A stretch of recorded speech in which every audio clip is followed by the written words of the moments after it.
இங்கே வந்திருக்கக்கூடிய சட்டக்கல்லூரி மாணவர்களுக்கும் பிறருக்கும் பேச்சாளர்கள் அனைவருக்கும் என்னுடைய அன்பையும் வணக்கத்தை சொல்லி,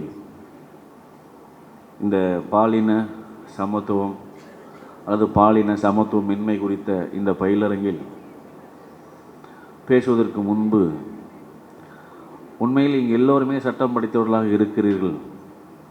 பெரும்பான்மையார்கள் சட்டத்தோடு தொடர்புடையவர்களாக இருக்கிறீர்கள். கதை எழுதுறவங்கிற ஒரு கற்பனையாக எழுதக்கூடிய ஒரு ஆள். சட்டம் அப்படி இல்லை. இந்த மீட்டிங்கில் போய் நம்ம என்ன பேசுகிறது அப்படின்னு நான் யோசித்த போது ஒன்று, பாவு செம்மல் அவர்கள் என்னுடைய எல்லா கதை புத்தகத்தையும் நாவலையும் படித்தவர். அதற்காக என்னுடைய தனித்த அன்பு. புஸ்தகம் கொடுக்கலாம் ஃபோன் போட்டு திட்டி புஸ்தகம் தெரியா இல்லையான்னு கேட்டு வாங்கி படிக்கக்கூடிய ஒரு சீரியஸ் ரீடர் அவர். இங்கே அம்மா இருக்கிறார்கள். என்னுடைய 3 ஒரு சிறுகதை தொகுப்பையும் 2 நாவல்களையும் ஆங்கிலத்தில் மொழிபெயர்த்தவர். இப்போது ஒரு நாவல் மொழிபெயர்த்து கொண்டிருக்கிறார். அவர்கள் முன்னிலையில் இங்கே பேசுவது எனக்கு வாய்ப்பு. இங்கே எல்லோரும் பெண்ணடிமைத்தனம் ஒழிய வேண்டும் அல்லது பெண்ணடிமைத்தனம் ஏற்பட்டிருக்கிறது, இதை நீக்க வேண்டும் என்று பேசினோம். இதற்கான மூல காரணம் எங்கே தொடங்கியது என்று பேசுவது மிக முக்கியம் என்று நான் கருதுகிறேன். தமிழ் சமூகத்தில் எப்பொழுது பெண்ணடிமை என்பது ஏற்பட்டது? நம்முடைய வரலாறு காலம் முழுவதும் பெண்ணடிமைத்தனம் இருந்ததா, இல்லை அண்மையில் வந்ததா இந்த பெண்ணடிமைத்தனம் என்பதை நீங்கள் உணர வேண்டும் என்று நான் கருதுகிறேன். முதலாக இங்கே மனித உரிமைகள் பற்றி பேசப்பட்ட காலம் என்பது கிபி 1188 சைபீரியாவில் அல்ஃபோன்சா மன்னர் தான் முதல்ல அந்த உரிமைகள் சம்பந்தமாக சில அடிமைகளுக்கு சில உரிமைகள் கொடுப்பது என்கின்ற ஒரு ஆவணத்தில் கையெழுத்து போடுறார். சைபீரியாவில் 1188 அல்ஃபோன்சாங்கிறவர். அதன் பின்பு இங்கிலாந்தில் கிபி 1215 அப்போது இருந்த மன்னர் மாக்னா கார்ட்டா அப்படிங்கிற ஒரு ஒப்பந்தத்தில் அவர் கையெழுத்து போடுறார். மனிதர்களுக்கு சில உரிமைகளை தருவது. இது மன்னருடைய காலம். அதன் பின்பாக இங்கிலாந்தில் கிபி 1622 சார்லஸ் மன்னர் குடிமை மக்கள் மனுன்னு ஒரு மனுவை வாங்கி என்னென்ன உரிமைகள் நீங்கள் கேட்குறீங்க, அதை எதெல்லாம் நாங்கள் கொடுக்கலாம் அப்படின்னு ஒரு ஒப்பந்தத்தில் ஒரு கையெழுத்து போடுறார். அதன் பின்பாக அமெரிக்கா, நம்ம இன்றைக்கி உலகத்தில் இருக்கக்கூடிய எல்லா உரிமைகளுக்கும் அமெரிக்கா தான் தலையாயுது. அமெரிக்கா போனால் எல்லாரும் சுதந்திரமாக இருக்காங்க, அங்கே இல்லாததே இல்லை அப்படின்னு நம்ம நினைக்கிறோம் இல்லையா? அந்த அமெரிக்காவிலே 1777 தான் மனித உரிமைகள் பற்றின ஒரு குரல் வருது. அங்கே தான் எல்லா மனிதர்களும் சமம், பிறப்பின் அடிப்படையில் சமம் இல்லைங்கிற சட்டமே 1777 தான் வருது. அதன் பின்பாக அது வர்ஜீனியா உரிமைங்கிற அந்த போராட்டத்தில் பெறப்பட்ட உரிமை. அதன் பின்பாக 1789 பிரெஞ்சு புரட்சி நடக்குது. அங்கே சமத்துவம் சகோதரத்துவம் அப்படிங்கிற ஒரு முழக்கம் வருகிறது. அதன் பின்பாக துருக்கி நாடுகள் இந்த முழக்கத்தை ஏற்கிறாங்க. அதன் பின்பாகத்தான் உலகம் முழுவதும் அது பேசப்படுகிறது. ஆகவே நாம் இன்னும் என்ன நினைக்கிறோம்னா, எல்லா அறிவும் எல்லா மேன்மைகளும் வெளிநாட்டில் தான் இங்கே இறக்குமதி செய்யப்பட்டது அப்படின்னு நம்மளுடைய ஒரு கற்பனையில் இருக்கும். அந்த கற்பனை முற்றிலும் பொய்யானது. நீங்கள் 1100 தான் மனித உரிமை பற்றி உலக நாடுகள் சிந்திக்கிற போது நம்முடைய தமிழ்நாடு எப்படி சிந்தித்திருக்கு என்று பார்க்க வேண்டும். நம்முடைய தமிழ்நாடு 5300 ஆண்டுகளுக்கு முன்பாக அறிவியல் தொழில்நுட்பத்தை பயன்படுத்திய ஒரு நாடு தமிழ் நாடு. 3600 ஆண்டுகளுக்கு முன்பாக நகர நாகரிகத்தில் செழித்து வளர்ந்த ஒரு சமூகம் தமிழ்நாடு. அதற்கு கீழடி நாகரிகம். உலகத்திலேயே இலக்கண நூலை முதலாக கண்டது கிமு, இது எல்லாமே கிமு 711 இலக்கண நூலை கொண்ட ஒரு சமூகம் தமிழ் சமூகம். நீங்கள் சங்ககால பாடல்களில் நம்ம நாட்டில் 42 பெண் புலவர்கள் இருந்திருக்காங்க. அந்த 42 பெண் புலவர்கள் நீங்கள் படிச்சிருப்பீங்க. அவங்க இன்றும் உயிரோடு வாழ்ந்து கொண்டிருக்கிறார்கள். அவருடைய எழுத்தின் வழியாக, அவருடைய கவிதையின் வழியாக, அவருடைய கவிதையின் மொழியின் வழியாக. அதன் பின்பாக வந்த பக்தி இலக்கிய காலத்தில் கூட 4 பெண்கள் இருந்தார்கள், பெண் கவிஞர்கள் இருக்கார். அப்போது சங்க இலக்கிய காலம் என்பது கிமு 300. கிமு 300லேயே தமிழ் சமூகத்தில் 42 பெண்கள் இருந்திருக்கிறார்கள். இது நமக்கு கிடைக்கப்பட்டது. கிடைக்கப்படாத ஆவணங்கள் கவிதைகள் எவ்வளோ இருந்திருக்கும். அப்பொழுது உலகத்தில் இங்கே சிந்தித்து பார்க்க வேண்டும். இங்கே 1182 நான் மனித உரிமைகள் பற்றி பேச்சு எழும்போது நாம் அதற்கு முன்பாகவே நாம் கல்வியில் சிறந்த ஒரு நாடாக, நான் தமிழ்நாட்டின் பெருமையை பேசவில்லை, வரலாற்றை சொல்ல விரும்புகிறேன். அதற்கு முன்பாக அறிவியலை பெற்றிருந்த, விவசாயத்தை செய்திருந்த ஒரு நாடாக தமிழ்நாடு இருந்திருக்கிறது. பெண் கல்வி அப்போதே கிடைத்திருக்கிறது. அப்போது தமிழ் சமூகத்தில் மிகவும் தாழ்த்தப்பட்ட சமூகத்தை சேர்ந்த திருவள்ளுவர் என்பதற்கே பிற்கால சங்ககால இலக்கியத்தில் அவர்களுக்கும் கல்வி கிடைத்திருக்கிறது. ஆக நம்முடைய சமூகம் பெண் கல்வியை போற்றி சமூகமாக, எல்லா சமூகத்தினருக்கும் கல்வி வழங்கக்கூடிய சமூகமாக, எல்லோருக்கும் கல்வி பரவலாக்கப்பட்ட ஒரு சமூகமாக, இங்கே கீழடியிலே கிடைத்திருக்கக்கூடிய ஒரு மண்பானை ஓட்டில் எழுத்து குறியீடு இருக்கிறது. அந்த எழுத்து குறியீடு என்ன சொல்கிறது? அங்கே ஒரு குயவனுக்கும் எழுத்து அல்லது மொழி அறிவு இருந்திருக்கிறது என்பதுதான். ஆகவே உலக நாடுகள் எல்லாம் அறியாத போது எழுத்தையும் தொழில்நுட்பத்தையும் இலக்கியத்தையும் மொழியையும் இலக்கணத்தையும் பெற்றிருந்தது தமிழ்நாடு. அந்த மரபில் வந்த இந்த தமிழ்நாடு எப்பொழுது பெண்களுக்கான உரிமைகளை மறுக்க ஆரம்பித்தது, எப்போது பெண்ணடிமைத்தனத்தை தொடங்கியது, எதனால் யாரால் இது நிகழ்ந்தது, இந்த சமூக வன்முறை எப்போது நிகழ்ந்தது, இந்த சமூக அழுக்கு எப்போது சமூக பொது பண்பாக மாறியது என்பதை நீங்கள் பார்க்க வேண்டும். பக்தி இலக்கிய காலத்தில் தான் அந்த சமூக அழுக்கு ஏற்படுகிறது. பக்தி இலக்கிய காலத்தில் தான் சோழனுடைய காலம் எல்லோரும் நீங்கள் எல்லாம் பொற்காலம் என்று சொல்கிறீர்கள். 1100 அதற்கு முன்பாக தமிழ் சமூகம் சாதியற்ற சமூகமாக, சமயமற்ற சமூகமாக, அல்லது ஏற்றத்தாழ்வுகளற்ற சமூகமாக, அல்லது பெண்ணடிமைத்தனம் இல்லாத ஒரு சமூகமாக ஒரு சமூகமாக வாழ்ந்தது. பக்தி இலக்கியம் காலம் வரும்போது, சோழனுடைய எழுச்சி காலம் வரும்போது, அவருடைய தமிழ்நாட்டினுடைய அறிவு, பண்பாடு, நாகரிகம், கலாச்சாரம், பெருமைகள், மொழி, இலக்கணம், இலக்கியம் அனைத்தும் கோயிலுடைய கருவறைக்குள் இருக்கிற இருட்டுக்குள் கொண்டு வைத்த காரணத்தினால்தான், அந்த இருட்டை, அந்த கதவை திறக்கிற வல்லமை பெற்ற ஒருவரால் தான் இங்கே பெண்களுக்கு கல்வி மறுக்கப்பட்டது. எல்லா பிற சமூகத்திற்கு கல்வி மறுக்கப்பட்டது. அதன் பின்பாக நீங்கள் பார்த்தீங்கன்னு சொன்னால் பெண் கல்வி சங்க அது பக்தி இலக்கிய காலத்திற்கு பின்பு 1700 தான் ஒரு அம்மா வராங்க, ஆவுடைய அக்காளுங்கிறவங்க. அவங்க கும்மி பாட்டுங்கிற ஒரு வகையை பயன்படுத்துகிறாங்க. அதன் பின்பு தமிழ்நாட்டில் வந்த முதல் பெண் எழுத்தாளர் 19ஆம் நூற்றில் மூவலூர் ராமாமிர்த அம்மையார் அவர்கள் தான். அவர்கள் பேர் தான் இப்போது இந்த புதுமை பெண் திட்டம் வழங்கப்படுகிறது. இது எதற்காக சொல்கிறேன் என்றால், இங்கே பெண்களை அடிமைப்படுத்துகிற மிக முக்கியமான காரணம் என்பது சமயமாக இருக்கிறது, அது ஜாதியாக இருக்கிறது, அது சடங்காக இருக்கிறது. ஜாதியும் சடங்கும் சமயம் 3 சேர்ந்து தான் பெண்களை அடிமைத்தனத்திற்கு கொண்டு சேர்த்தது. இதுதான் வரலாறு. இது எங்கே தமிழ் சமூகத்தில் ஆரம்பித்தது என்றால் 11ஆம் நூற்றாண்டு சோழருடைய காலம்தான் அதை அப்படியே இருக்க கட்டமைத்தது என்றால், அதன் பண்பு வந்த விஜயநகர பேரரசும் அதே இறுக்கத்தை, சமூக இறுக்கத்தை, பெண் அடிமைத்தனத்தை போற்றி பாதுகாத்தது. விஜயநகர பேரரசுக்கு பின்பாக வந்த நாயக்கர்களுடைய காலமும் அதே இறுக்கத்தோடு தான் இருந்தது. அதன் பின்பு பிரிட்டிஷாருடைய ஆட்சி காலம், இந்த பிரிட்டிஷாருடைய ஆட்சி காலம் 300-350 ஆண்டுகள் முடிந்த பிறகு அவர்கள் ஓரளவுக்கு இந்த சமூக வெளிச்சத்தை, சமூகத்தில் ஒரு வெளிச்சத்தை ஏற்படுத்தினார்கள், கல்வியில் ஒரு வெளிச்சத்தை ஏற்படுத்தினார்கள், பெண்களுக்கு ஒரு வெளிச்சத்தை ஏற்படுத்தினார்கள், தாழ்த்தப்பட்ட பிற்படுத்தப்பட்ட மக்களுக்கு ஒரு வாய்ப்பை ஏற்படுத்தினார்கள். 11ஆம் நூற்றாண்டில் மறுக்கப்பட்ட அனைத்தும் நமக்கு 17ஆம் நூற்றாண்டு தான் கிடைக்கப்பெறுகிறது. அதுவும் முழுமையாக தமிழ்நாட்டில் நீதி கட்சியுடைய ஆட்சி வந்த பிறகுதான் இடஒதுக்கீடு என்ற முறை வருகிறது. அப்போதுதான் இந்தியாவிலேயே 1921 பெண்களுக்கு இந்தியாவில் முதலாக ஓட்டு உரிமை கொடுத்தது நீதி கட்சியினுடைய ஆட்சி தான். அப்போது இந்தியாவை காலனி ஆதிக்கம் செய்து கொண்டிருந்த இங்கிலாந்திலேயே பெண்களுக்கு வாக்குரிமை இல்லை என்பதுதான். அதன் பின்பு நீங்கள் பார்ப்பீர்கள் பெண்களுக்கு தமிழ்நாடு எந்தெந்த விதத்தில் மேம்பட்டிருக்கிறது என்று. பெண்களுக்கு ஓட்டுரிமை கொடுத்ததில்லை. சொத்தில் சமபங்கு உரிமை என்பது சட்டத்தை டாக்டர் கலைஞர் தான் கொண்டு வந்தார் இந்தியாவிலே முதலாக. மிக முக்கியமான திட்டங்கள்.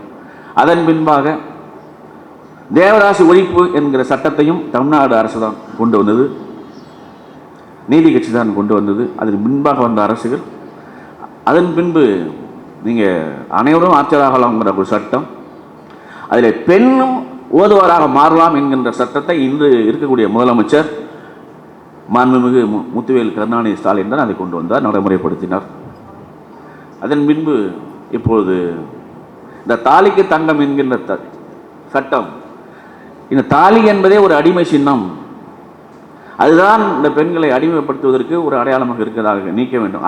அதன் பேரில் ஒரு பெண்ணுக்கு கல்வி கொடுப்பது முக்கியமா, தாலி கொடுப்பது முக்கியமா என்று சிந்தித்து பார்த்தால் தாலியை விட பெண்களுக்கு கல்விதான் முக்கியம் என்று இந்த புதுமை பெண் திட்டம் மூவலூர் ராமாமிர்தம் அம்மையார் பேரில் இப்போது நடைமுறை வந்திருக்கிறது. அதையும் நடைமுறைப்படுத்தியவர் இன்று இருக்கக்கூடிய முத்துவேல் கருணாநிதி ஸ்டாலின் அவர்கள் தான். ஆகவே தமிழ்நாடு பெண்களுக்கு கல்வியில் முன்னுரிமை கொடுத்து வருகிறது, வேலைவாய்ப்பில் முன்னுரிமை கொடுத்து வருகிறது. இன்று இந்தியாவில் பெண்கள் உழைப்பு பங்களிப்பு செய்வதில் தமிழ்நாடு பெண்கள் தான் 40% பேர் பங்களிப்பு செய்து கொண்டிருக்கார் என்று ஆய்வறிக்கை சொல்கிறது. இப்போது நான் இந்த பழைய தமிழ்நாடு எப்படியெல்லாம் இருந்தது என்பதற்கு உங்களுக்கு சொல்கிறேன். இங்கே பெண் உரிமை பற்றி எல்லோரும் பேசுகிறோம். இப்போது இங்கே எல்லாரும் படித்தவங்க தான். ஒரு ஐஏஎஸ்ஸாக இருக்கிற ஒரு ஆஃபீஸர் இன்னொரு ஐஏஎஸ் பெண்ணை ஐஏஎஸ்ஸை கல்யாணம் கட்டிக்கும் போது ஏன் நம்ம நகை போட்டு வரும்னு எதிர்பார்க்குறாரு. ஒரு ஐபிஎஸ் ஆஃபீஸராக இருக்கிற ஒருத்தர் ஒரு ஐபிஎஸ் ஆஃபீஸரை பெண்ணை கல்யாணம் கட்டிக்கும் போது நகை வேணும் அல்லது காரு வேணும் அல்லது இப்போ ஃப்ளாட்டுங்கிற ஒரு புதுசாக ஒரு வார்த்தை வந்திருக்கு. இல்லை டாக்டராக இருக்கிற ஒருத்தர் ஒரு பெண் டாக்டர் கல்யாணம் கட்டும் போது ஏன் நகை கேட்குறாரு, காரு கேட்குறாரு. ஏன் இந்த ஐஏஎஸ் ஆஃபீஸர் பெண் அல்லது ஐபிஎஸ்ஸாக இருக்கிற ஒரு பெண், டாக்டராக இருக்கிற ஒரு பெண், ஜட்ஜாக இருக்கிற ஒரு பெண், வக்கீலாக இருக்கிற ஒரு பெண், நானும் நீ ஒன்றா தான் படிச்சிருக்கிறோம், ஒரே படிப்பை தான் படிக்கிறோம், ஒரே ஜட்ஜி தான் இருக்கோம், ஒரே ஐஏஎஸ்ஸாக தான் இருக்கிறோம், உனக்கு ஏன் நகை கொடுக்கணும், உனக்கு ஏன் நான் கார் கொடுக்கணும் கேட்ட ஒரு பெண் தமிழ்நாட்டில் உண்டா? நம்ம இங்கே பெண் உரிமை பற்றி பேசிட்டு பெண் உரிமையை கேட்க வேண்டியவர்களை வேண்டான்னு போகிறோம். ஆக உங்களுடைய படிப்பு கல்வி தோற்ற இடம் தான் இந்த இடம் தான். இந்த இடம் நம்முடைய சமூகத்தினுடைய மரபாக இருந்ததா, வரலாறாக இருந்ததா, அதுதான் சமூகத்தினுடைய நீதியாக இருந்ததா? அப்படி என்றால் இது இல்லை. பெண்கள் எவ்வளவு சுதந்திரமாக இருந்திருக்காங்க, தன்னுடைய காதலை எப்படி வெளிப்படுத்திருக்காங்கன்னு நீங்க பார்க்க முடியும்.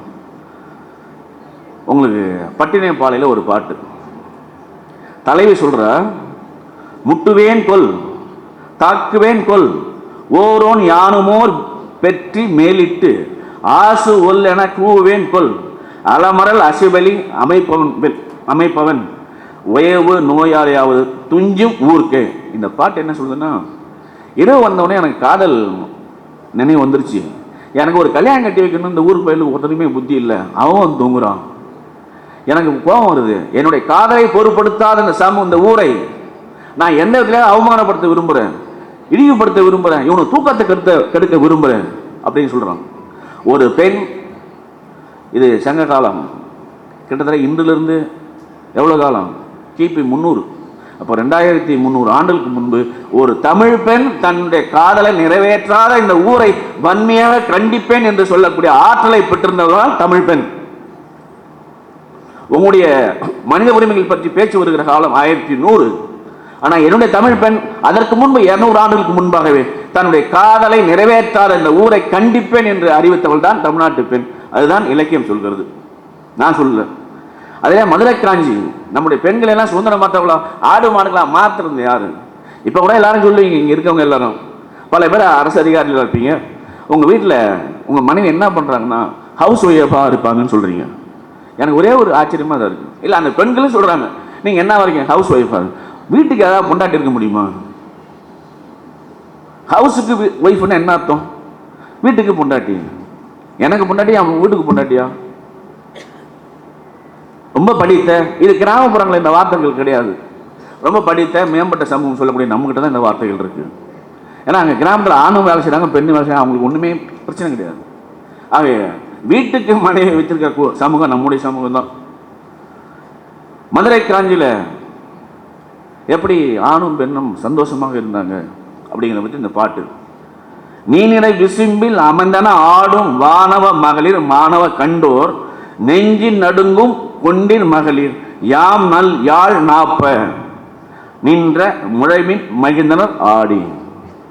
கல்ல குடிச்சு விட்டு ஆம்பளையும் பொம்பளையும் அந்த நதி நீரில் விளையாடி கூடி மகிழ்ந்து யாழ் இசைத்து வாழ்ந்தோம்.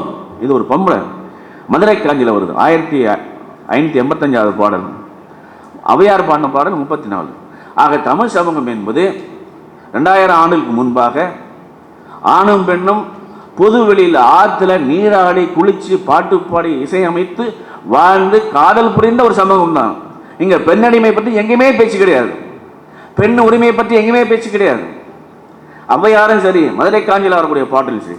அதுக்கு அடுத்து பார்த்தீங்கன்னா இங்கே குறுந்தொகை 27 பாட்டு. வெள்ளி வீதியார் எழுதுறாங்க, கன்றும் உண்ணாது களத்திலும் படாது நல்லான் தீம்பால் நிலத்துக்கோ எனக்கு தன்னனக்கு முதவாது பசலை உணியர் வேண்டும் திதலை அல்குலென மாமை கவினே. ஒரு காதல் கொண்ட ஒரு பெண், இளமையான ஒரு பெண். இந்த காதல் இருக்க, ஒரு பசுமாடு இருக்கு, அந்த பால் கறக்க வரவனே வரல. அவன் கறக்க வரதெல்லாம் அதை பயன்படுத்தக்கூடிய மக்களும் வராதால அந்த பால் மண்ணோடு வழிந்து ஓடுகிறது. ஆகவே இளமை என்பது என்னுடைய காதலனுக்கானது. அவன் காதலை என்னுடைய உடம்பை அனுபவிக்க வரவில்லை. அவ்வாறு அவனுக்கும் பயன்படவில்லை, என்னுடைய காதல் எனக்கும் பயன்படவில்லை. ஆக அவனுக்கும் பயன்படாத காதல், எனக்கும் பயன்படாத காதல், இந்த இளமை எதற்காக என்று வருந்தி மிக நல்ல பாட்டு இது. ஆக காதலை போற்றிய, காதலை கொண்டாடிய, இது எல்லாமே பெண்கள் பாடுனது, ஆண்கள் பாடினது இல்லை. ஆக உங்களுடைய சமூகம் என்பது காதலை எவ்வாறெல்லாம் பாடியிருக்குது. இந்த இளமை பற்றி அந்த அம்மா வெள்ளி வெளியார் பாடின பாட்டு. சிலப்பதிகாரம் உங்களுக்கு எல்லாருக்குமே தெரியும். எல்லாரும் சிலப்பதிகாரத்தை பற்றி பேசுவாங்கன்னு நம்பினேன். இந்திய நாட்டில் மட்டும் இல்லை, உலக நாட்டிலே போய் ஒரு மன்னனுக்கு எதிராக நீ குற்றம் செஞ்சவன் அப்படின்னு சொல்லி ஒரு அரசாட்சியை வீழ்த்தக்கூடிய வல்லமை தமிழ்நாட்டு பெண்ணுக்கு தான் இருந்தது. அது கண்ணகி என்கின்ற ஒரு கதாபாத்திரத்திற்கு தான் இருந்தது. என்ன சொல்றான்? இடமுலை கையால் திருகி மதுரை வளமுறை மும்முறை வாரா அமைந்து மாட்டார் மருகின் மணிமுலை வடித்து விட்டான் எரிந்தால் விலங்கு இழையால். அந்த மாறுமுகத்தை எனக்கு நீதி இடைத்த இந்த மன்னனுடைய ஆட்சி அழிய வேண்டும், இப்படிப்பட்ட ஒரு நகரத்தை ஆட்சி செய்ய வேண்டிய இந்த நகரமே அழிய வேண்டும் அப்படின்னு ஒரு கோபத்தில் அடிச்சு எரிஞ்சா. உண்மையா இல்லையா? இதுதான் தமிழ் பண்பாடு, இதுதான் தமிழ்நாட்டினுடைய பெண். இங்கே எங்கே அடிமைத்தனம் வந்தது? எங்கே பெண்ணை வீட்டுக்குள் பூட்டக்கூடிய காலம் எப்போது வந்தது? யாரால் வந்தது? எந்த சதியால் வந்தது என்பதுதான் மிக முக்கியமானது. ஆகவே சிலப்பதிகாரத்திலே கண்ணகி நீதியை பல இடத்தில் நம்ம பேசுவோம். நீதியை பற்றி, நீதிக்கு ஒரு குரல் எழுப்பக்கூடிய ஒரு பெண்ணாக, காதலை வெளிப்படுத்தக்கூடிய ஒரு பெண்ணாக, இந்த இளமை அழிந்து போகிறது என்று பேசக்கூடிய ஒரு பெண்ணாக, தன்னுடைய கல்யாணத்தை நடத்தாத இந்த குற்றவாளிகளான இந்த ஊரை கண்டிக்கக்கூடிய ஒரு பெண்ணாக நம்முடைய தமிழ் பெண்கள் இருந்திருக்கிறார்கள். அதே போன்று நீங்கள் திருக்குறள் 56 பார்த்தீங்கன்னா தெரியும். தற்காத்து தற்கொண்டான் பேணி தகை சான்ற சொற்காத்து சோறுவிலான் பெண். நம்முடைய இலக்கியங்கள் எதை பற்றி பேசுது? பெண்ணுடைய எல்லா பெருமைகளையும் பற்றி தான் பேசுது. அவங்களுடைய உணர்வுகளை பற்றி பேசுது. உரிமைகளை அங்கே கோரப்படவே இல்லை. ஏன்னா உரிமைகள் மறுக்கப்படும் தான் நாங்கள் உரிமைகள் கோரப்படும். உங்களை கம்பராமாயணத்தில் கூட சொல்லுவாங்க, அங்கே மிதலையில் அங்கே வறுமை இல்லை, ஆனால் தானம் பண்ணுறவங்க அங்கே அவசியம் இல்லை, அங்கே போலீஸ் இல்லை, ஏன்னா அங்கே சட்ட ஒழுங்கு இல்லை. அது கற்பனை. ராமாயணத்திலையும் இது வருகிறது. ஆகவே இங்கே பெண்ணினுடைய பெருமையை, பெண்ணுடைய உணர்வை மதிக்கக்கூடிய ஒரு சமூகமாக தமிழ் சமூகம் இருந்திருக்கு. அதுதான் தமிழ் பண்பாடாக இருந்திருக்கு. அதுதான் தமிழ்நாட்டுடைய கலாச்சாரமாக இருந்திருக்கிறது 1100 வரைக்கும். அதற்கு இன்னொன்று பார்த்தீங்கன்னா, குறுந்தொகையில் 247 பாட்டு இப்போ சொல்லுகிறான். 17 வயசில் கல்யாணம் கட்டக்கூடாது, 18 வயசில் கல்யாணம் கட்டக்கூடாது, 21 வயசில் கல்யாணம், இப்படி ஏகப்பட்ட சட்டம் போடுறோம். அந்த காலத்திலேயே 14 மேற்கணக்கு நூல்கள் இல்லையே இருக்கு. திருமண உரிமை பற்றி ஒரு பெண் பேசுகிறா. எழின்மிகு உடைய தீங்கனி படுவும் திருவோன் செய்வனை அறவதாகும் கிளையுடைய மாந்தற்கு புண்ணியமாம் சிங்வன ஆங்கரி தேசனே தோழி வேங்கை வியா மென்சினை வீயுக யானை ஆர்துயில் இயம்பு நாடன் மார்புரி தாகிய மனுவில் நட்பே. நான் யாரை கல்யாணம் கட்டுவேன் அப்படிங்கிறது எனக்கு தான் உரிமை இருக்கு. நீ யார்? எங்கள் அப்பா அம்மாலாம் முடிவு பண்ண முடியாது, ஊர் முடிவு பண்ண முடியாது. எந்த மனிதரும் என்னுடைய கல்யாணத்தை தீர்மானிக்கக்கூடிய அதிகாரம் யாருக்கும் இல்லை. ஆனால் இன்று நம்முடைய தீர்மானத்தை தீர்மானிப்பது எதுவென்றால், நம்முடைய சாதி தீர்மானிக்கிறது, நம்முடைய மதம் தீர்மானிக்கிறது, நம்முடைய படிப்பு தீர்மானிக்கிறது, நம்முடைய சமூக அந்தஸ்து தீர்மானிக்கிறது. எல்லாவற்றுக்கும் மேலாக நம்முடைய திருமணங்களை ஜோசியம் தீர்மானிக்கிறது. நம்முடைய முதல்வருக்கான நேரத்தை தீர்மானிப்பவர் யாருன்னு நீங்கள் சிந்தித்து பார்க்க வேண்டும். அவ்வளோ அறிவற்ற சமூகமாக இது. ஆகவே நம்ம திருமண உரிமையை கோரக்கூடிய ஒரு பெண் தனக்கு நான் யாரை கல்யாணம் கட்டணும், யாரை காதலிக்கணும், அவன் கூட எப்படி வாழுங்கிற உரிமை எனக்கு தான் இருக்குன்னு சொல்லக்கூடிய அந்த குறுந்தொகை பாடலை நீங்கள் படித்து பார்க்க வேண்டும். அதே போன்று பட்டினை பாலையில் ஒரு பாட்டு 105 எப்படி அங்கே இருந்தாங்க. பட்டினப்பாளையில் ஆணும் பெண்ணும் இப்போ இருக்கக்கூடிய பூம்புகார், பழைய பூம்புகாரில் தூணை புணர்ந்த மடமங்கையர் பட்டு நீக்கி துகில் உடுத்தும் மட்டு நீக்கி மது மகிழ்ந்தும் மைந்தர் கண்ணி மகளிர் ஆடவும் சூடவும் மகளிர் கோதை மைந்தர் மலையவும். அந்த கடற்கரையில் காதலனும் காதலியும் பட்டுடுத்தி முதலே சந்திக்கிறார்கள். அவர்கள் உறவு கொள்வதற்கு இந்த பட்டு ஆடை தொந்தரவாக இருக்கும். ஆகவே பட்டை நீக்கிவிட்டு கைத்தறை ஆடை அணிந்து அவர்கள் கூடி மகிழ்ந்தார்கள். நாங்கள் கூடி மகிழ்ந்தோன்னு அந்த பொண்ணு சொல்லுது, வேற யாரும் சொல்லல. என்னுடைய காதலனோடு நான் அந்த கடற்கரை மணலிலே எவ்வாறு காதல் செய்து மகிழ்ந்தேன் அப்படிங்கிறத பட்டினைப்பாளையில் அவங்க சொல்றாங்க. ஆகவே இந்த அடிமை பெண்ணடிமைத்தனம் என்பது பின்னாடி வந்தது. அதே மாதிரி புறநானூறு பாட்டில் 235வது பாட்டு சொல்றாங்க. சிறிய இது ரொம்ப முக்கியமானது, அவையார் எழுது. இப்பெல்லாம் பொம்பளை பீடி குடிச்சா சிகரெட்டு குடிச்சா கல் குடிச்சா அது சமூக குற்றம். பொம்பளை திண்ணையில் உட்காரலாமான்னு கேட்ட காலம், பொம்பளை முழங்கால் வரைக்கும் சேலை கட்டலாமான்னு கேட்ட காலம். இந்தியாவிலே முதல்ல கேரளாவில் மாராப்பு சேலை போட்ட வரி போட்ட நாடு இந்திய நாடு தான், அது கேரளா தான். மாராப்பு சேலைக்கு வரி அது எந்த நூற்றாண்டிலே வந்தது என்பதை நீங்கள் சிந்தித்து பார்க்க வேண்டும். புறநானூறு 235 சொல்கிறான். ஔவையார் சொல்கிறாங்க அதிகமான பற்றி, சிறிய கல் பெரியனே எமக்கு ஈயும் மன்னனே. கொஞ்சமாக கல் கிடைச்சா அது எனக்கு கொடுப்பான், அதிகமாக கல் கிடைச்சா அவனும் சேர்ந்து குடிப்பான். ஆக ஔவையாருடைய காலத்தில் ஆணும் பெண் கல் குடித்தார்கள். மதுரை காஞ்சியில் ஆணும் பெண்ணும் கல் குடித்தார்கள். பட்டினப்பாளையில் ஆணும் பெண் கல் குடித்தார்கள், காதல் புரிந்தார்கள், மகிழ்ச்சியாக இருந்தார்கள். அங்கே என்ன ஆண் இழிவுபடுத்தினான், சமயம் இழிவுபடுத்தது, ஜாதி இழிவுபடுத்தது, சடங்கு இழிவுபடுத்தது என்கின்ற கோட்பாடெல்லாம் அங்கே இல்லை. ஆகவே நாம் 11ஆம் நூற்றாண்டுக்கு பின்பாக சில வைதிக முறைகளால் இந்த தமிழ் சமூகம் வீழ்த்தப்பட்டது. அங்கே தான் பெண்ணடிமைத்தனம் வந்தது. ஆகவே இந்த இவ்வளவு பின்னாடி வந்துட்டோம். இது நம்முடைய வரலாற்றை காட்டுது, இந்த தமிழ் பண்பாட்டினுடைய பெருமையை சொல்லுது, நம்முடைய இலக்கிய பெருமை சொல்லுது. இங்கே இருப்பதற்கு நமக்கு இருக்கிற சான்றுகள் இலக்கியம்தான், வேற ஒன்றுமே இல்லை. நீங்கள் சங்க காலம் புனித காலமாக இருந்தது. சங்க காலத்தில் கடவுளே கிடையாது தெரியுமா, அங்கே காதல் மட்டும்தான் இருந்தது. சங்க கால பாடல்களை பார்த்தீங்கன்னா எல்லாமே காதல் தான். காதலிக்கிறது, போருக்கு போகிறது, போருக்கு தயாராகுது, அல்லது போரில் வெற்றி பெறுவது, இதுதான் அங்கே நடந்தது. சங்க காலத்தில் எல்லா பயிலும் ரொம்ப அதிகமாக காதலிச்சுடான்னு சொல்லி சங்க மருவிய காலத்தில் எல்லா நீதி நூல்கள் எழுதப்பட்டது. அந்த காலத்தில் நீதி நூல்கள் எழுதப்படுகிற காலத்தில் உலக நாடுகள் எப்படி இருந்த பாருங்க. அமெரிக்கா எப்படி இருந்தது, ஆப்பிரிக்கா எப்படி இருந்தது, நாடோடி மக்களாக இருந்தாங்க. அன்று உங்களுக்கு இலக்கியம் இருந்தது, மொழி இருந்தது, இலக்கணம் இருந்தது, உங்களுக்கு ஒரு நாகரிக பண்பாடு இருந்தது. அந்த பண்பாட்டினுடைய வீழ்ச்சி மிக முக்கியமான ஒரு வார்த்தையை நான் பயன்படுத்துகிறேன், பண்பாட்டின் வீழ்ச்சி. இது 1100 ஆண்டுகளாக வீழ்ந்த இந்த பண்பாட்டு வீழ்ச்சியை இன்று சட்டத்தின் மூலமாக பெற வேண்டியிருக்கிறது.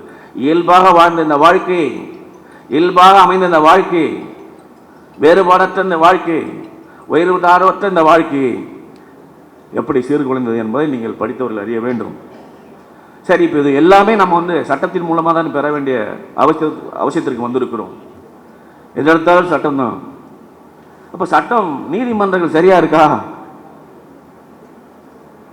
அப்படின்னா நான் அப்படி இங்கே வாயை குறைச்சிக்கிறேன். ஏன்னா இது பூரா நீதிமன்றங்கள் சம்பந்தப்பட்டதாக இருக்குதுல்ல. ஒரே ஒரு விஷயம், இந்த சாதியும் சமயமும் சடங்கும் நீதிமன்றத்தை அவமானப்படுத்தும் என்பதற்கு ஒரே ஒரு உதாரணம் மட்டும் நான் சொல்லிக்கிறேன். கேரளாவில் ஐயப்பன் கோயிலுக்கு பெண்களும் போகலான்னு சொல்லி உச்ச நீதிமன்றம் தீர்ப்பு கொடுத்தது, உங்களுக்கு எல்லாருக்குமே தெரியும். இன்று வரை பெண்கள் ஐயப்பன் கோயிலுக்கு போக முடிகிறதா? அந்த பெண்களை மறுக்கக்கூடிய என்ன மறுக்குது? கடவுள் மறுத்தாரா? அங்கே இருக்கக்கூடிய அமைப்புகள் மறுக்கிறது. ஆகவே நம் இப்போது இருக்கக்கூடிய சமூகம் உச்ச நீதிமன்றத்தினுடைய இந்த நாட்டினுடைய இறையாண்மை காக்கக்கூடிய உச்ச நீதிமன்றத்தையே புறக்கக்கூடிய ஒரு அமைப்பாக, ஒரு சடங்காக, அந்த நம்பிக்கை என்பது நம்முடைய வெறும் கற்பனை, அது அறிவியல் பூர்வமானது இல்லை. அந்த கற்பனையை விதைக்கக்கூடியது. எனக்கு நிறைய பேருக்கு ஒரு ஆச்சரியமாக இருக்கு, அதாவது தீட்டுங்கிறான், பெண்கள் வந்தால் தீட்டு. எனக்கு ரொம்ப ஆச்சரியமாக இருக்கு. இங்கே உட்கார்ந்துருக்கக்கூடிய அனைவரும், உலகத்தில் இருக்கக்கூடிய அனைவரும் இந்த தீட்டால் உருவானவர்கள் தான் என்பதுதான் என்னுடைய கருத்து. 10 மாசம் அந்த தீட்டு வெளியே வரவில்லை என்றால் நாம் பிறந்திருக்கவே மாட்டோம். வந்திருந்தால் எங்கே தீட்டு வந்தது? எனக்கே தெரியும், எங்கள் அம்மா ஒரு வாரமாக உட்காந்துருப்போம், இடையில ஒரு உலக்கையே போட்டிருப்பானுவ. சின்ன வயசில் பார்த்துருக்கேன். அந்த தட்டை தொட மாட்டானுங்க, சொம்பை தொட மாட்டானுங்க. இன்றைக்கி எவ்வளோ பரவாயில்ல. ஆனால் ஒரு அந்த 3 நாள் அந்த பெண்களுக்கு ஓய்வு கட்டுறது இல்லையா, இப்போ அது அந்த சனியும் போயிடுச்சு. ஆகவே தீட்டு என்பது எப்படி, கடவுளுக்கு எப்படி தீட்டு இருக்க முடியும்? இப்போ சாமியிலே தான் இருக்குது. வெண்பொங்கல் சாப்பிட்ற சாமி இருக்குது, சரக்கு சாப்பிட்ற சாமி இருக்குது, சுட்டு குடிக்கிற சாமி இருக்குது. இதெல்லாம் நம்முடைய நம்பிக்கைகள் தான். ஆகவே இந்த உச்சநீதிமன்றத்துடைய தீர்ப்பையே மதிக்காத ஒரு சடங்குகளை நம்ம பின்பற்றுகிறோம். எனக்கு இன்னொரு கேள்வி, இங்கே இருக்கக்கூடிய எல்லா பெண்களுக்கும் ஒரு கணவனோ ஒரு தந்தையோ ஒரு சகோதரனோ இருப்பான். இந்த ஐயப்பன் கோயிலுக்கு போகிற ஒருத்தன் கூட வெக்கமான உணர்வுன்னு ஒன்று இருக்காதா? என்னுடைய தாயை புறக்கணித்த, என்னுடைய மனைவியை புறக்கணித்த, என்னுடைய சகோதரியை புறக்கணித்த, என்னுடைய தங்கையை புறக்கணித்த இந்த கோயிலுக்கு நான் வரமாட்டேன் என்று சொன்ன ஒரே ஒரு ஐயப்பன் பக்தனை காட்டுங்க. இதுதான் நான் சௌரியமாக இருந்தால் போதும். ஆகவே இங்கே ஆண்மய மனம் என்பது, ஆண்மய சமூகம் என்பது, ஆண்மய ஆதிக்கம் என்பது இப்படித்தான் கட்டமைக்கப்படுகிறது. அந்த கட்டமைப்பு எப்படி இருந்தால் மதம் தான் அதனுடைய முதன்மையான பங்களிப்பாக இருக்கிறது. அதன் பின்பு சாதி இருக்கிறது, மூன்றாவதாக சடங்கு இருக்கிறது.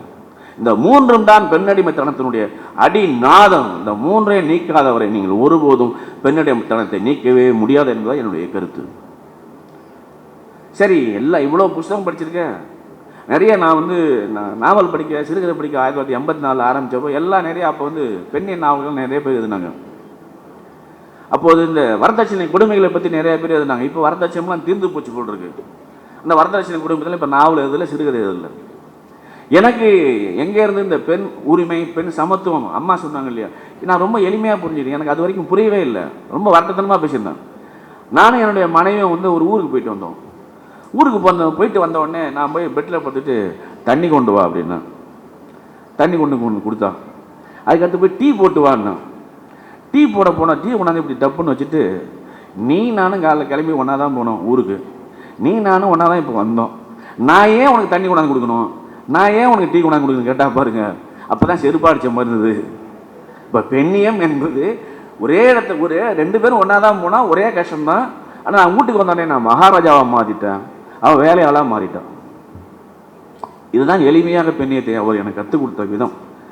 ஸோ நிறைய நான் பேச கொஞ்சம் கோபம் வந்துடும், அதை நான் பேச குறைச்சிக்கிறேன். அதை நிறைய நீதிபதிகள், வழக்கறிஞர்கள் இருக்கிற இடம், அதில் நான் தவறான வார்த்தைகளை பயன்படுத்தக்கூடாது. ஆகவே பெண்ணியம் என்பது ஒவ்வொருவரும் உணர வேண்டியது. பெண் எங்கேயோ இருக்கா, யாருக்கோ உரிமை மாதிரி நம்ம பேசிக்கிட்டு இருக்கோம்.